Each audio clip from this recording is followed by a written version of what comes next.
Hai guys, hari ni kita nak masak ikan masak tauco.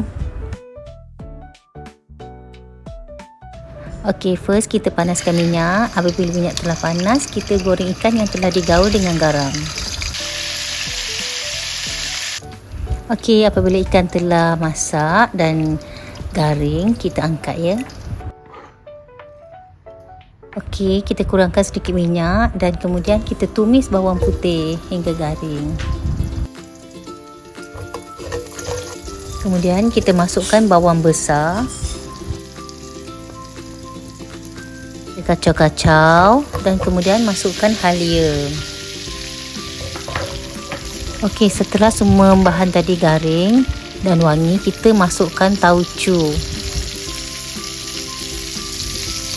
Okey, tauco terpulanglah berapa banyak kita nak ya. Macam saya nak lebihkan kuah, so saya lebihkan tauco. Okey, kemudian kita masukkan air asam jawa.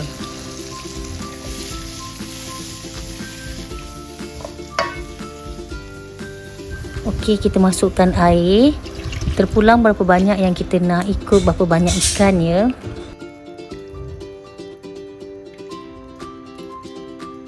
Okey, setelah kuah kita mendidih, kita masukkan garam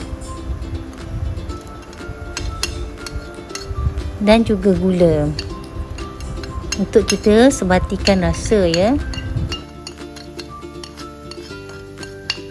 Okey, apabila kuah dah mula mendidih lagi sekali, kita masukkan ikan.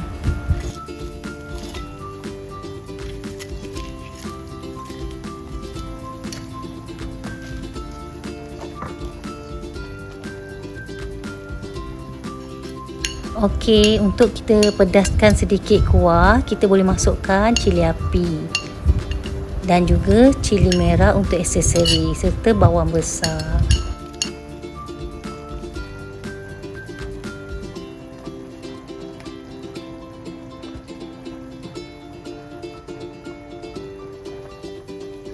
Okey, kita kacau-kacau lagi sehingga ikan dan kuah betul-betul sebati ya.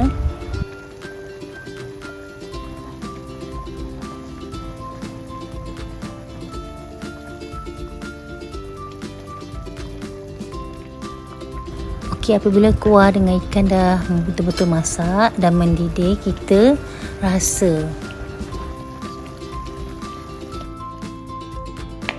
Okey, ikan tauco kita dah boleh dihidangkan.